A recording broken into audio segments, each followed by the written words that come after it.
నమస్తే. నేను మీ Ashwini Kumar.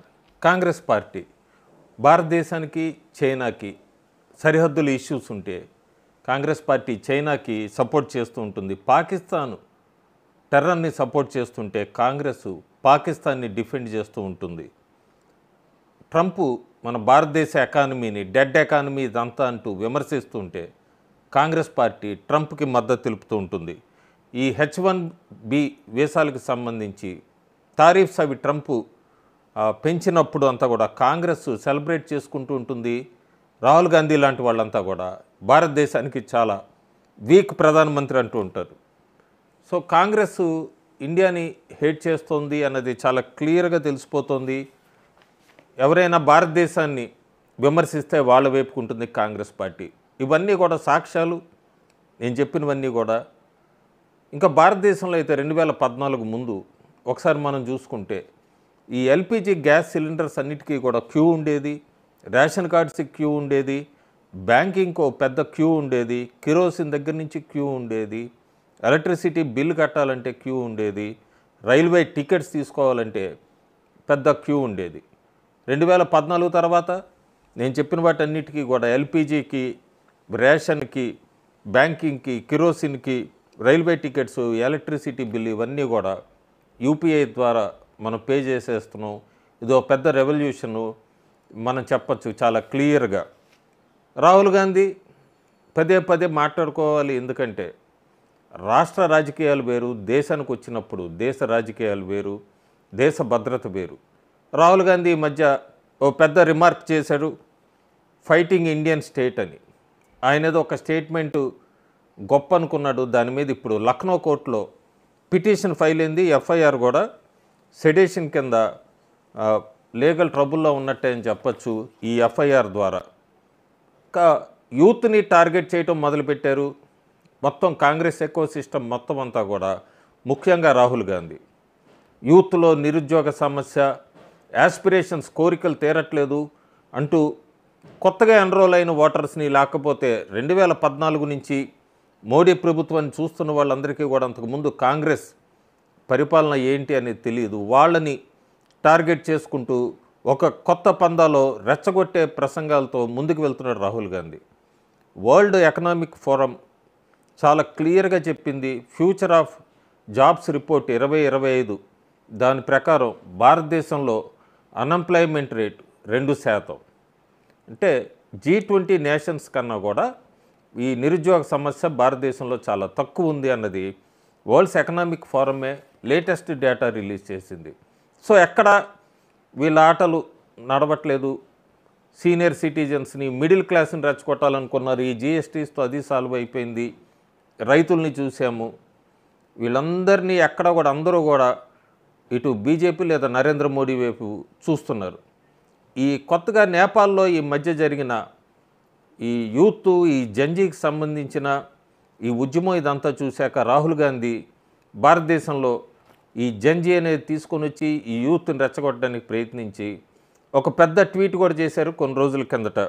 Youth of the country, student of the country, Gen Z of the country, మేమంతా వీళ్ళందరూ కలిసి కాన్స్టిట్యూషన్ని, రాజ్యాంగాన్ని సేవ్ చేస్తారు, డెమోక్రసీని ప్రొటెక్ట్ చేస్తారు, ఈ ఓట్ చోరీలని ఇలాంటి వాటినన్నింటిని ఆపుతారు, నేను వాళ్ళతోనే ప్రయాణిస్తాను, వాళ్ళకి అండగా ఉంటాను అంటూ కూడా ఒక మోరల్ టైప్లో రెచ్చగొట్టే సైలెంట్గా యూత్ని టార్గెట్ చేస్తూ ఒక ట్వీట్ కూడా చేశారు.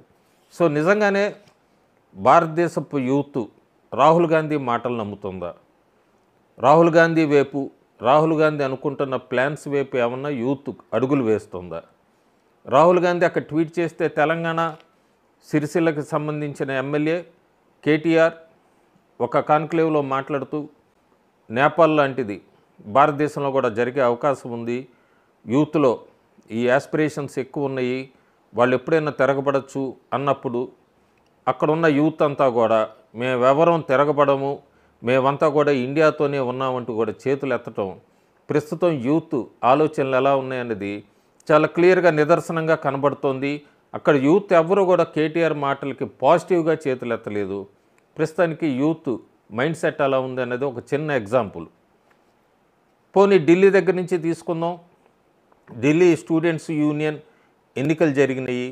కేవలం రాహుల్ గాంధీ రెసిడెన్స్కి 10 కిలోమీటర్లలోనే యూనివర్సిటీస్ అన్నీ ఉంటాయి. రాహుల్ గాంధీ ఎన్ఎస్యుఐ తరఫున ఇన్స్టాగ్రామ్లో, యూట్యూబ్స్లో పెద్ద లక్షల్లో ఫాలోవర్స్ ఉన్న ఒక మోడల్కి సంబంధించిన ఒక అమ్మాయిని తీసుకొని వచ్చి ఎన్ఎస్యుఐ అధ్యక్ష పదవికి నుంచోబెట్టాడు.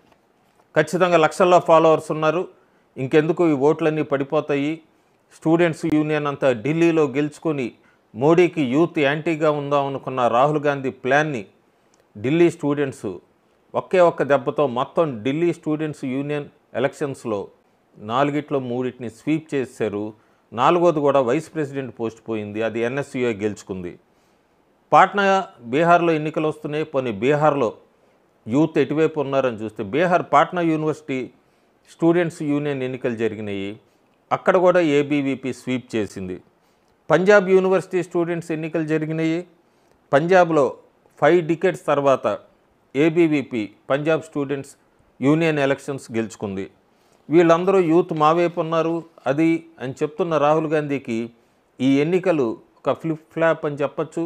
మణిపూర్ లాంటి చోట కూడా, మణిపూర్లో కూడా స్టూడెంట్స్ యూనియన్ అన్నిటినీ స్వీప్ చేసింది ఏబీవీపీ. ఇక లేటెస్ట్గా 24 గంటల కిందటే అంటే సోమవారం పొద్దునే ఫలితాలు వెలువడినాయి. హైదరాబాద్ సెంట్రల్ యూనివర్సిటీ నిజామ్స్ అడ్డా, కాంగ్రెస్ కమ్యూనిస్టులకి అడ్డాగా ఉన్నది. హైదరాబాద్ సెంట్రల్ యూనివర్సిటీని ఏబీవీపీ స్వీప్ చేసేసింది. ఉత్తరాఖండ్లో సంబంధించిన స్టూడెంట్స్ యూనియన్ని కొన్ని నెలల కిందట స్వీప్ చేసింది. ఈ హెచ్సిఓకి సంబంధించింది కూడా మొత్తం సాఫ్రాన్ సర్జ్ అని చెప్పచ్చు మనం. హైదరాబాద్ సెంట్రల్ యూనివర్సిటీలో పాట్నా టు పంజాబ్ తీసుకున్న, ఢిల్లీ టు మణిపూర్ తీసుకున్న, రాహుల్ గాంధీ చెప్తున్న ఈ జంజీ, ఈ ప్రస్తుత జనరేషన్ యూత్ మొత్తం అంతా కూడా చాలా క్లియర్గా ఏబీవీపీని గెలిపించారు అంటేనే మోడీ వైపు, మోడీ చేస్తున్న అభివృద్ధి డెవలప్మెంట్ వైపు యూత్ కూడా వాళ్ళ ఆలోచనలన్నీ కూడా ఆయన వైపుకే పాజిటివ్గా ఉన్నాయి అన్నది ఈ రిజల్ట్స్ మొత్తం చాలా క్లియర్గా కనబడుతుంది. మొత్తం అన్ని యూనివర్సిటీసు సౌత్, ఈస్టు, నార్తు మొత్తం అంతా జరిగిన స్టూడెంట్స్ ఎన్నికలు అన్నిట్లో యూనివర్సిటీస్లో ఏబీవీపీ చాలా క్లీన్ స్వీప్ చేసింది. అదే జంజీ మైండ్ సెట్. రాహుల్ గాంధీకి ఆల్మోస్ట్ యూత్ కూడా బై చెప్తున్నారన్నది ఇది ఒక నిదర్శనం. చాలా క్లియర్గా చెప్పచ్చు మనం. డెమోక్రసీ ఎక్కడా డిలీట్ అవ్వట్లేదు భారతదేశంలో. డైనాసిటీని, ఈ ఫ్యామిలీకి సంబంధించిన ఎరాని, ఈ డైనాసిటీని స్లోగా భారతదేశంలో అన్ని వర్గాల వాళ్ళు కూడా డిలీట్ చేస్తున్నారన్నది ఒక క్లియర్ ఎగ్జాంపుల్గా కనబడుతోంది ఈ ఫలితాలను చూస్తే. Thank you.